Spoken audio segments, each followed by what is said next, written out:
In ancient times, what kind of woman could be considered truly happy? Was it a young lady from a prominent family? A lady who married into a powerful family? Or perhaps a member of the imperial harem? Perhaps the experience of a woman named the Zhang during the Ming Dynasty offers the answer that I N Songzhou during the early Ming Dynasty. There lived a Zhang family, whose traditions were based on farming and studying. Zhang Wan passed the imperial examination as a scholar in his youth and was later recommended to the imperial college. Although his position in the court was not high, he lived a stable and respectable life.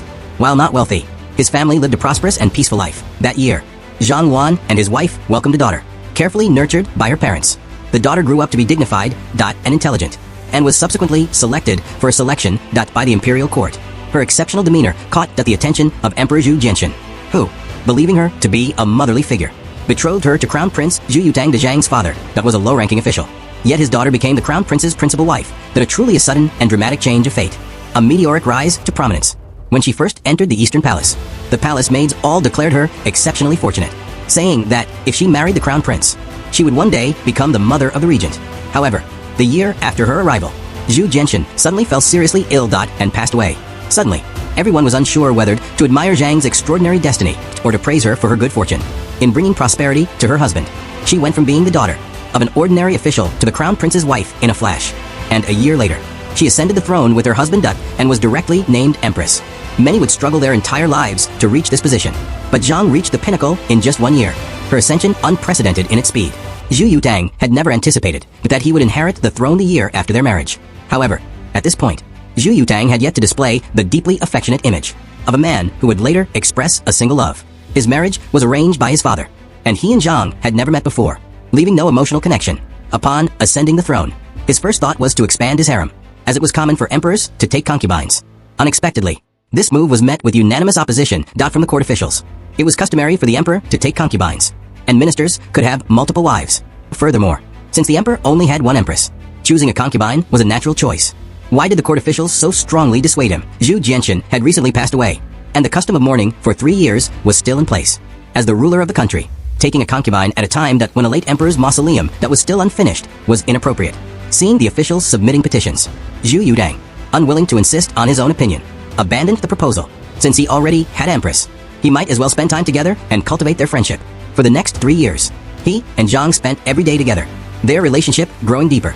At the end of the 3-year period, the ministers again urged him to take concubines according to custom, stating that the late emperor had passed away and that the emperor could follow the rules.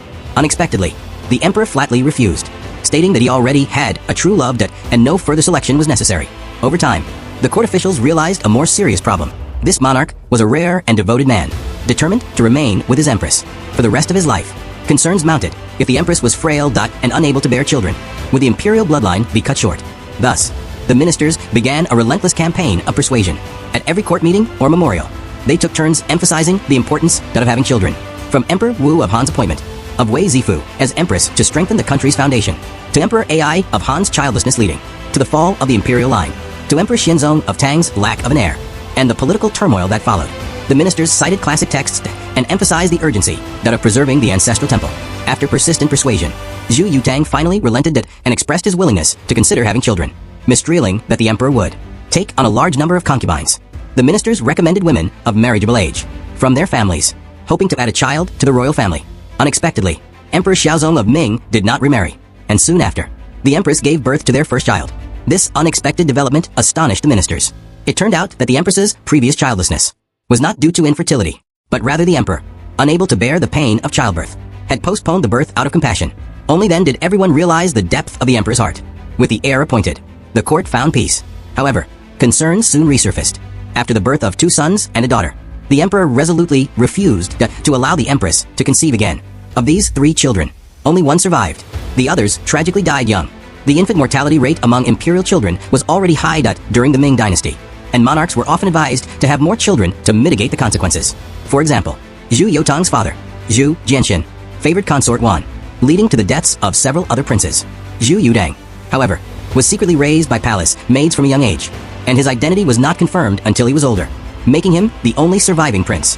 Perhaps witnessing the brutal infighting within the harem spurred him, as an adult, to renounce conflict and uphold monogamy. Faced with repeated requests from his ministers for more children, the naturally benevolent emperor finally revealed his displeasure and sternly refused, completely dispelling their desire. From then on, he, Empress Zhang, and their only son, Di Chao lived a life like ordinary citizens within the vast palace grounds.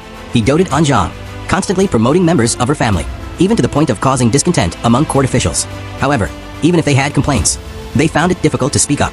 After all, Emperor Xiaozong of the Ming Dynasty, that was a rare example among emperors, that lenient and kind to his subjects, indifferent to pleasures, and maintaining a harem of exceptional simplicity. Even more remarkable was Zhang's refusal to interfere in state affairs. The couple focused solely on their mutual support, oblivious to external criticism. This left the court officials feeling like outsiders, detached from the joys of the emperor's family, like spectators.